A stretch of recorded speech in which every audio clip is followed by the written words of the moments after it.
Good morning, everyone. I'm Jennifer O'Connell, the Member of Parliament for Pickering-Uxbridge. It's a great honor for me to welcome you here today to my hometown and community. I first want to acknowledge my friends and colleagues who are here, the MP for Ajax, the Honourable Mark Holland, and the MP for Whitby, my friend and colleague, MP Ryan Turnbull. I'd also like to quickly acknowledge Ali Menem for hosting us in this incredible facility here. To your entire team, thank you so much for having us.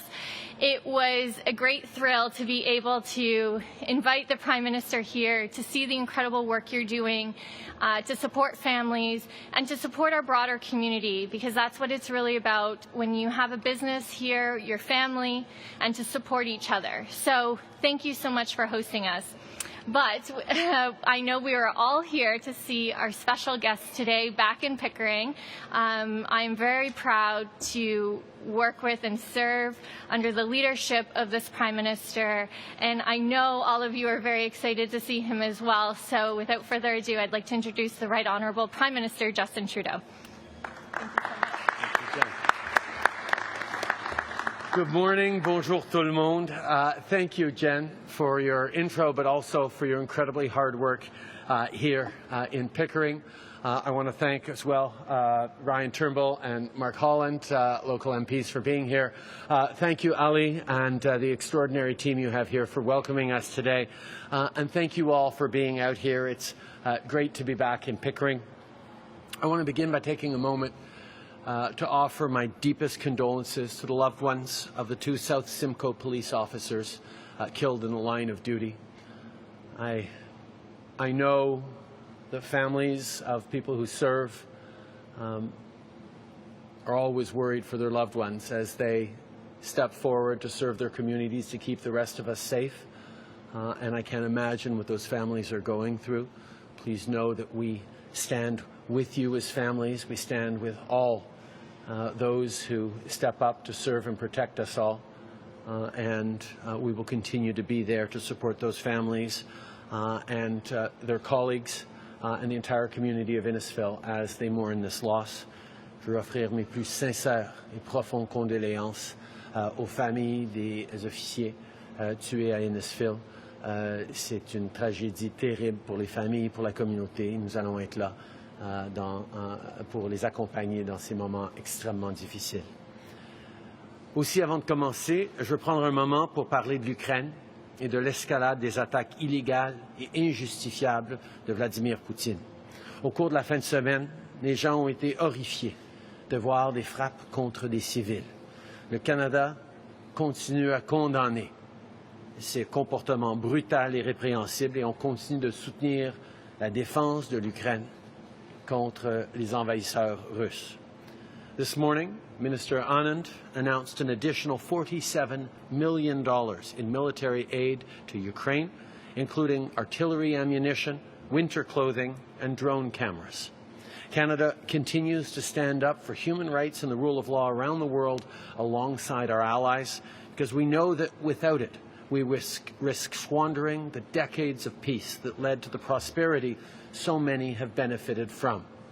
It was a key subject of conversation yesterday when I gathered virtually with the 6 other leaders of the G7 to talk about the worsening attacks by Russia and how, as a world, we can continue to push back, not just in defense of Ukraine, not just in defense of the democratic principles that underpin all of our countries, but also in support for the millions of citizens around the world who are being impacted by indirect ways by Vladimir Putin's illegal and unjustifiable actions.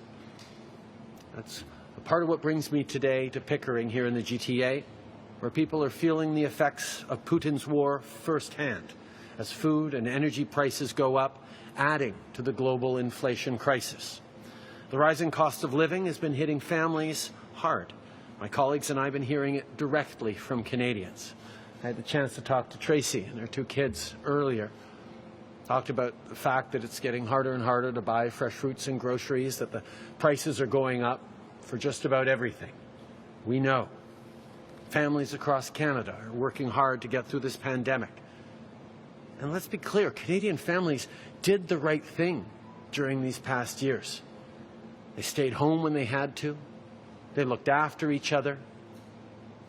We got vaccinated as Canadians to some of the highest levels of anywhere in the world, which is a good reminder with cold and flu season coming up and the return of possible next waves of the pandemic. It's important that people get up to date in their boosters. We have new updated vaccines that'll give us that extra shot to keep us protected through the winter and make sure that we're continuing to do the things we love through this winter, even as the pandemic continues.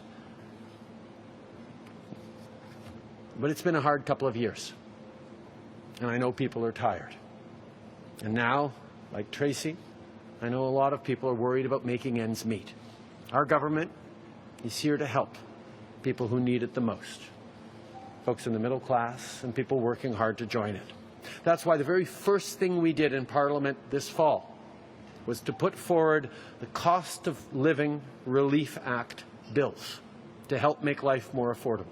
This relief would double the GST credit for 6 months, delivering up to an additional $467 to a family with 2 kids this fall.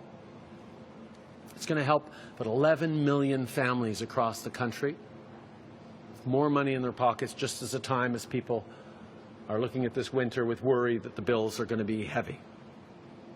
Also, families with kids under 12 who don't have dental coverage could get up to $1,300 per child over the next 2 years to help make sure that they can stay healthy and go to the dentist. And 1.8 million renters, low-income renters across the country, would benefit from a $500 one-time top-up to the Canada Housing Benefit. These are all concrete measures that we're debating right now in the House, that we're hoping to move forward on, and we call on all parliamentarians to support the GST credit as it moves through the Senate, but also support for dental, support for rental. These are things that will make a difference in the lives of Canadians right across the country. Canadians and parliamentarians need to work together to deliver it. Ces mesures font partie des efforts qu'on fait depuis 2015 pour rendre la vie plus abordable. Plusieurs prestations de revenus du gouvernement sont déjà indexées à l'inflation, par exemple celle du régime de pension du Canada et l'allocation canadienne pour enfants.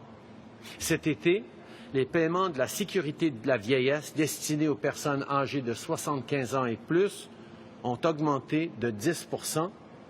Et notre gouvernement met en œuvre un plan pour rendre le logement plus abordable en augmentant l'offre de logement, en aidant à épargner et en freinant la spéculation.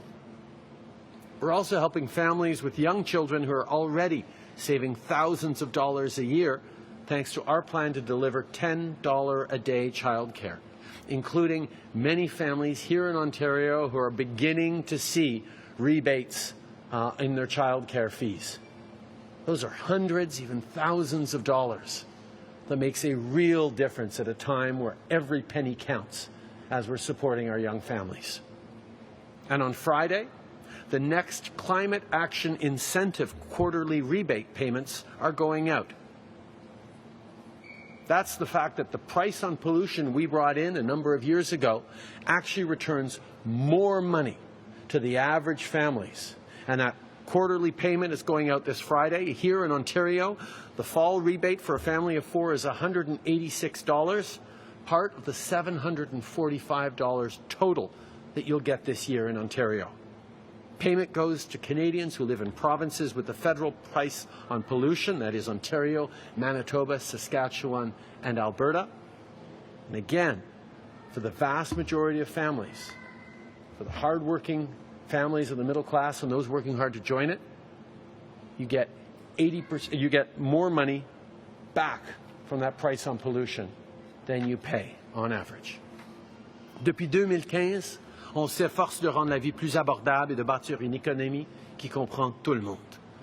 Pendant la pandémie, on a effectué des investissements qui ont permis aux gens de garder leur emploi et de payer leur loyer et leur épicerie. We've worked hard to ensure that no one in our economy was left behind during the pandemic, and so our economy could come roaring back. And now Canada has one of the strongest job recoveries in the G7, and we have a really low unemployment rate. But we know that's not enough. We know we need to keep working hard for Canadians. We need to keep making sure that as the economy grows, everyone benefits, not just those at the top. That's why we'll keep investing in programs that lift people up and build a future where everyone sees and has opportunity. That's why we're focused on an economy that works for all Canadians. Merci beaucoup tout le monde. Merci, thank you. We now have time for questions from media. On a maintenant du temps pour des questions des médias. One question, one follow-up, starting with CBC. Great.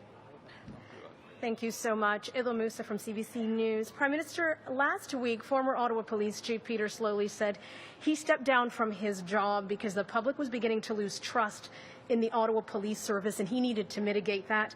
Has the public lost faith in your government, and will the inquiry restore it?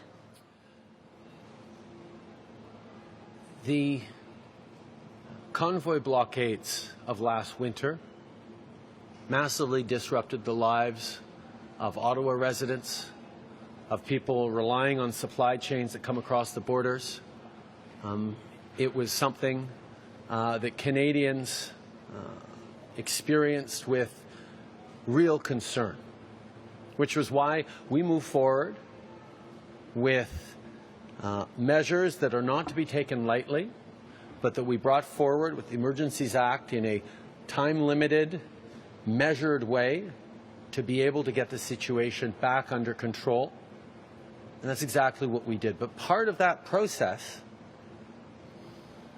is to ensure that there is proper accountability and proper oversight after the fact. And that's why there is a public inquiry into the use of the Inquiries Act, so that Canadians can understand what and how these powers were used. That's why from the very beginning I offered to the Commission to appear at that Commission so that Canadians could understand exactly why we had to do what we did, why we didn't enter into those decisions lightly, but why it was necessary to restore order to Canada, to Ottawa and to parts of the country that were under real challenges. I look forward to the work that the Commission is going to do, and I know a lot of answers that Canadians have will be answered by that Commission. A lot of questions Canadians have will be answered by that Commission. Can you please answer that in French as well? Thank you. Okay. Quand on a vu les barricades illégaux cet hiver, on a utilisé des mesures qui étaient proportionnelles et nécessaires pour empêcher ces manifestations illégales de continuer à perturber l'économie et surtout la vie des gens. Mais à l'intérieur de l'utilisation de la loi sur les mesures d'urgence, qui a été faite de façon responsable et proportionnée et qui protégeait les valeurs et les principes des Canadiens, et des mesures de transparence et de vérification par la suite. C'est pour ça qu'il y a une enquête publique qui va se tenir. Et d'ailleurs, j'ai offert dès le début de paraître devant cette commission pour partager ma perspective sur comment c'était nécessaire. Je sais que cette commission va répondre à bien des questions que les Canadiens avaient. President Zelensky after the air raids. Canada was specifically asked to provide more armored vehicles and artillery over and above what has already been committed. Why was that request ignored? I was happy to speak with President Zelensky 2 days ago, and I heard from him directly yesterday when he spoke to us at an extraordinary G7 leaders meeting. We've continued to be there for the Ukrainians as they defend not just their own territory, but the principles that underpin our democracies. That's why I'm very pleased that Minister Anand today is making a $47 million announcement on top of the millions upon millions upon millions of dollars in support we've sent already militarily, including for artillery ammunition, winter coats, drone cameras. We're in the process of sending over more armored vehicles. We will continue to be there with the equipment that Ukraine needs to continue to push back against Russia's illegal and illegitimate invasion. In French, please. Thank you. J'ai pu parler au président Zelensky avant-hier et encore hier. Il s'est joint à nous pour notre rencontre des leaders du G7. Comme j'ai dit, nous allons continuer d'être là pour aider l'Ukraine, compris avec des mesures militaires. Aujourd'hui, la ministre Anand a annoncé 47 millions de dollars en plus d'aide militaire, qui comprend des munitions pour l'artillerie, mais aussi des vêtements d'hiver pour les soldats et des caméras spécialisées pour les drones. Et on continue d'envoyer d'autres équipements comme les véhicules nécessaires. On est là pour aider l'Ukraine et on va continuer de l'être. Next question, CP. Hi, Prime Minister. Liam Casey with the Canadian Press. We're one of the few countries that hasn't resolved an issue that's been lingering for months. Your critics argue you simply don't care. When will you fix the blockade on Canadian aid groups working in Afghanistan? We know how important it is to support the people of Afghanistan. Many, many Canadians have direct connections, having served while we were there fighting for freedom and opportunity for Afghans, especially Afghan women and girls. And we will continue to look at how we can help. We recognize the Taliban as a terrorist organization, so we will not recognize them as government. At the same time, we are continuing to work with partners around the world to help get needed humanitarian aid into Afghanistan despite the Taliban, and we will continue to do just that. Follow-up. Do you think the Safe Third Country Agreement still has a role to play? The Safe Third Country Agreement is part of our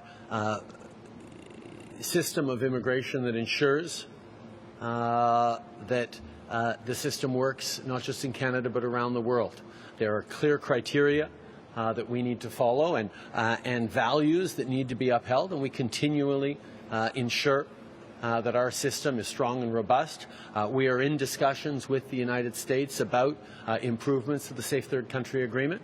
We will continue to ensure that our immigration system is able to respond to the need and the desire for people to come to Canada, the need to grow our population and help people in workplaces across the country, hire new workers to keep our economy growing, but ensure that our immigration system remains robust, secure, and solid. And these are the things that we continue to work on. Wyatt, next question. Good afternoon, Prime Minister. Premier Danielle Smith of Alberta, who was just recently elected as UCP leader, spoke to media yesterday. She did say some quite controversial things, and she spoke a little bit about the relationship between your government and the government of Alberta, how she thinks that might change under her leadership. I'm wondering what you foresee changing, perhaps, in the relationship with the federal government under this new premier. Thank you. It's great to see you, Wyatt. Our approach on working across the country with premiers has always been consistent in that we are there to deliver for Canadians that need help and support. We're there to grow the economy. We're there to fight the rising cost of living. We're there to develop the solutions that are going to lead to good jobs and good careers as we fight against climate change and grow the economy. And I'm looking forward, as I said to Premier Smith when I spoke to her just a few days ago, I look forward to work with her on a range of things that I know Albertans expect us to work together. Obviously, there's things we disagree on, but my focus will always be on the things that Canadians tell me are their priorities. Making sure they can put food on the table, making sure they have good jobs that'll take them not just through the next year, but the next decades. Make sure there's opportunity for their kids to grow up in a healthy environment with good careers. These are the things that are priorities for Canadians in Alberta and right across the country, and those are the things that I'm looking forward to working with Premier Smith and all premiers on. And just briefly, too, on Hockey Canada. Hockey Canada and Bauer, its equipment provider, had suspended its support for Hockey Canada. That's obviously in addition to many different sponsors of Hockey Canada pulling out. I wonder what you make of that and what role you foresee the federal government playing in, I guess, restoring trust in this organization and how you as a federal government can ultimately support restoring this organization. Well, as a parent, as a Canadian, I was very pleased to see the entire board and the Director of Hockey Canada step down yesterday. That's an important step forward. There's still a lot of work to do to reform the organization, to shift the culture within the organization, to ensure a culture change that'll protect the values that Canadians want to see and protect the integrity of the sport. I know Canadians have a lot of questions as well about the behavior of the Hockey Canada leadership over the past number of years. And I spoke just yesterday with our sport minister, who is continuing to work on this file to ensure that there is accountability and that there is transformation in the organization. There's much work to do, and the federal government will be there.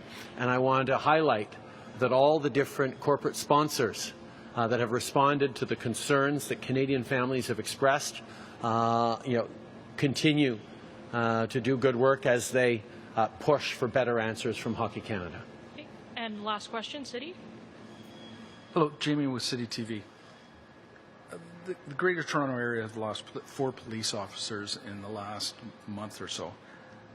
Given that a lot of the police, or most police chiefs say that 80+% of the guns come illegally across the border, given the fact that a lot of these crimes, and I don't want to draw specific lines to any incident right now because we just don't know the details, but given that a lot of police chiefs and a lot of crimes are committed by repeat, continuous criminals, what is your government going to do to stop the illegal handgun in a criminal's hand? Obviously, over the past number of weeks, we've seen far too many families grieving the loss of police officers killed in the line of duty, far too many families grieving the loss of loved ones, of kids killed by gun violence, killed in their communities. We need to do more, not just to support these families in grieving, but in keeping these communities safe. That's why, as a government, we have continually stepped up on gun control. We've strengthened measures at the border. That means that last year we interdicted double the amount of illegal guns crossing the border as we had just the previous year. And that work continues. There should not be illegal guns flowing across this border. We're going to continue to invest to make sure that people are safe. But at the same time, we've stepped up with some of the strongest measures to fight gun violence of any government in Canada's history. We've brought in a ban on assault weapons. It is no longer legal to buy, sell, or use assault weapons in this country. And we're launching a buyback program to ensure that those guns are removed from the streets and from people's possessions. We're also moving forward on a freeze on handguns to make sure that no new handguns are sold anywhere in Canada. These are measures that, added to other measures on community safety, on investment, in support for underserved communities, interdictions at the border, stronger measures and regulations, are going to keep Canadians safe. That's why we call on all parliamentarians and all parties, particularly the Conservative Party of Canada, to stop obstructing stronger gun law measures and support gun control. And follow-up? My follow-up would be, I understand the ban on handguns. I understand the Can you assault. pull closer to the mic? Yeah, sorry. I understand the ban on handguns. I understand the ban on assault rifles.